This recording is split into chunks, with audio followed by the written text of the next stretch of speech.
5 বছরের জন্য ডক্টর ইউনূসকে নির্বাচিত প্রধানমন্ত্রী হিসেবে দেখার আকাঙ্ক্ষা প্রকাশ করেছিলেন এনসিপি নেতা সার্জিস আলম।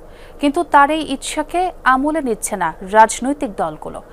রাজনৈতিক বিশ্লেষকরা এই বক্তব্যকে দেখছেন বিভ্রান্তিকর ও প্রোপাগান্ডা হিসেবে।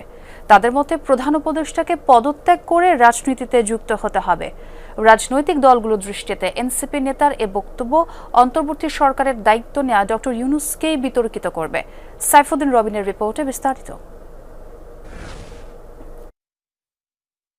সম্প্রতি সামাজিক যোগাযোগ মাধ্যম ফেসবুকে জাতীয় নাগরিক পার্টির অন্যতম মুখ্য সংগঠক সার্জিস আলম প্রধান উপদেষ্টা ডক্টর মোহাম্মদ ইউনূসকে নিয়ে একটি স্ট্যাটাস দেন, যেখানে ডক্টর ইউনূসকে 5 বছরের জন্য নির্বাচিত সরকারের প্রধানমন্ত্রী হিসেবে দেখার আকাঙ্ক্ষার কথা জানান তিনি। প্রফেসর ডক্টর মোহাম্মদ ইউনূসকে বাংলাদেশে একটি নির্বাচিত সরকারে প্রধানমন্ত্রী হিসেবে 5 বছর হিসেবে দেখার একটা আকাঙ্ক্ষা আমার সারা জীবন থাকবে। সব দল ও মতের ঐকমত্যের ভিত্তিতে গঠিত অন্তর্বর্তী সরকারের প্রধান উপদেষ্টাকে নিয়ে সার্জিসের এমন স্ট্যাটাস নানা আলোচনা আর সন্দেহের জন্ম দেয় বাদবাকি রাজনৈতিক দলগুলোর মধ্যে।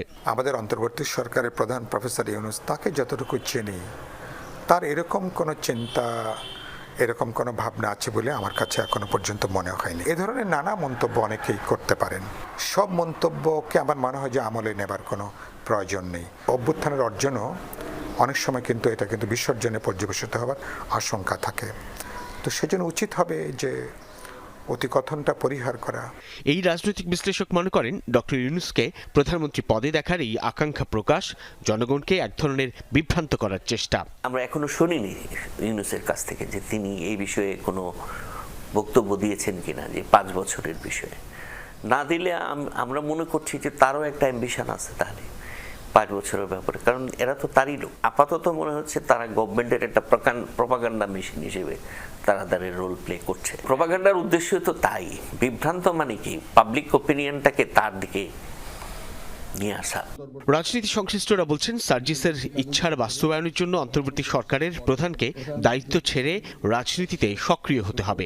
নির্বাচিত সরকারের প্রধানমন্ত্রী হতে গেলে তো তাকেও একটা রাজনৈতিক সরকার ছেড়ে তাকে রাজনৈতিক দলে তাকে যোগ দিতে হবে। তাকে আগামী ত্রয়োদশ জাতীয় সংসদ নির্বাচনে তাকে অংশগ্রহণ করতে হবে, নির্বাচন করতে হবে, স্ট্রিম গভর্নমেন্ট ভেঙে দিয়ে রাজনৈতিক দলের নেতৃত্ব গ্রহণ করতে হবে। এর তো সমস্যা নাই। তবে অনির্বাচিত অবস্থায় 5 বছর থাকতে পারবেন না উনি।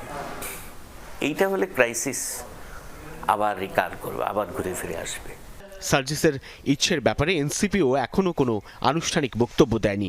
নির্বাচনের সুনির্দিষ্ট রোডম্যাপের দাবি জানানো দলগুলো মনে করে সময়ে সময়ে এমন নতুন ইস্যু তৈরি করা বক্তব্য জাতীয় নির্বাচন বিলম্বিত করা আর তা থেকে জনদৃষ্টি সরানোর চেষ্টা ছাড়া আর কিছুই নয়। বিশেষ কোনো অংশের প্রতি তারা ঝুঁকে পড়ছেন, তাহলে সরকারের জন্য বিপদ।